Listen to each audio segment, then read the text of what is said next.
غیبت ایک ایسا گناہ ہے جس کی اسلام میں سخت مذمت کی گئی ہے۔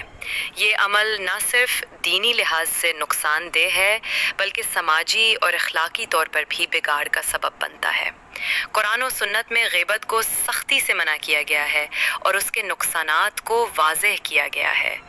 قرآن مجید میں غیبت کی مذمت: 1. غیبت کو مردار بھائی کا گوشت کھانے کے مترادف قرار دیا گیا۔ اللہ تعالیٰ نے سورۃ الحجرات آیت نمبر 12 میں فرمایا: اے لوگو جو ایمان لائے ہو، بہت گمان کرنے سے پرہیز کرو کہ بعض گمان گناہ ہوتے ہیں۔ تجسس نہ کرو اور تم میں سے کوئی کسی کی غیبت نہ کرے۔ کیا تمہارے اندر کوئی ایسا ہے جو اپنے مرے ہوئے بھائی کا گوشت کھانا پسند کرے گا؟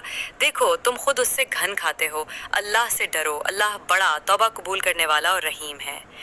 یہ آیت غیبت کے 3 بڑے نقصان: نبی کریم صلی اللہ علیہ وسلم نے فرمایا، غیبت یہ ہے کہ تم اپنے بھائی کے بارے میں ایسی بات کہو جو اسے ناگوار ہو۔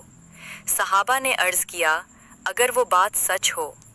آپ صلی اللہ علیہ وسلم نے فرمایا، اگر وہ بات سچ ہے تو یہ غیبت ہے، اور اگر جھوٹ ہے تو یہ بہتان ہے۔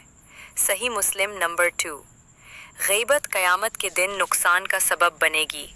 نبی کریم صلی اللہ علیہ وسلم نے فرمایا، جس کے پاس اپنے بھائی کی عزت یا کسی اور معاملے میں حق تلفی ہو تو وہ قیامت سے پہلے ہی اس سے معافی مانگ لے، کیونکہ قیامت کے دن دینار اور درہم کام نہیں آئیں گے۔ صحیح بخاری 2449۔ نمبر 3، غیبت نیکیوں کو ضائع کر دیتی ہے۔ نبی کریم صلی اللہ علیہ وسلم نے فرمایا، ایک مفلس وہ ہے جو قیامت کے دن نیکیاں لے کر آئے گا، لیکن اس نے کسی کو گالی دی، کسی کی عزت پر حملہ کیا یا غیبت کی، تو اس کی نیکیاں ان لوگوں کو دے دی جائیں گی جن پر اس نے ظلم کیا تھا۔